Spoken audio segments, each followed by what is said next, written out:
என்னங்க? ம் காஃபி. என்னங்க சீரியஸா ஏதோ யோசிச்சுட்டு இருக்கீங்க? ம் எனக்கு ஒரு ஐடியா தோணுதுமா. ஆனால் செட் ஆகுமான்னு தான் தெரில. என்னன்னு சொல்லுங்க. வேலையை குவிட் பண்ணிட்டு பிஸ்னஸ் ஆரம்பிக்கலான்னு இருக்கேன். எங்க திடீர்னு ஏன் இப்படி எல்லாம் உங்களுக்கு தோணுது? சென்னையில பெரிய காலேஜ்ல நல்ல வேலையில நல்ல சம்பளத்துல தானே இருக்கீங்க. உங்களுக்கு வேற ஏதாவது பிரச்சனையாங்க? அதெல்லாம் எதுவும் இல்லைம்மா. அப்புறம் ஏங்க இருக்கிறத விட்டுட்டு பறக்கிறதுக்கு ஆசைப்படுறீங்க?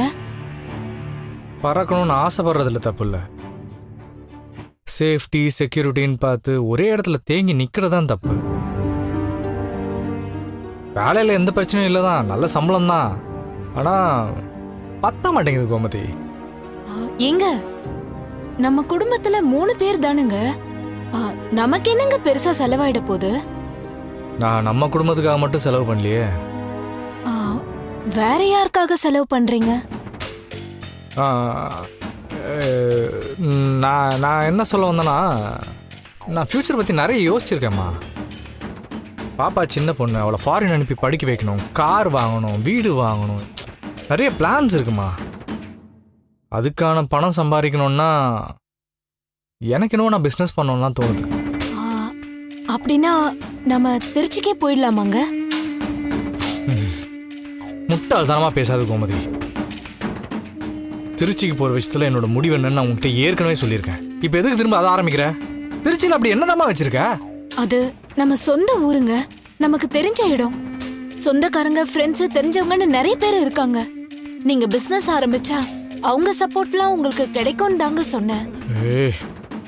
ஆனா ஏங்க திருச்சி போறத பத்தி பேசினாலே நீங்க இவ்ளோ டென்ஷன் ஆகுறீங்க? சூழ்நிலையை புரிஞ்சிக்காம பேசுறேன்னு தான் எனக்கு மேல கோவமே. ரஞ்சிதாவுக்கு ரெஜிஸ்டர் மேரேஜ் முடியல, அவ வாழ்க்கைக்கு உத்தரவாதம் கிடைக்கல. இந்த நேரத்துல நாம அவளை அனாதரவா விட்டு போயிடலாமா?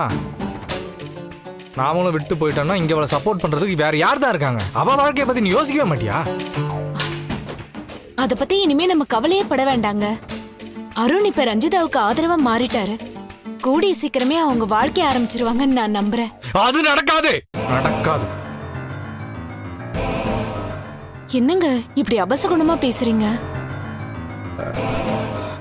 இல்லவா, அருண் ஸ்ட்ராங்கான ஆள் கிடையாது. அவர் ஃபேமிலியோட ரொம்ப அட்டாச்சு வேற. அந்த பக்கம் இந்த பக்கம் அலப்பாஞ்சிட்டே இருப்பாரு. அவரை முழுசா என்னால எந்த காலத்திலும் நம்ப முடியாது கோமதி.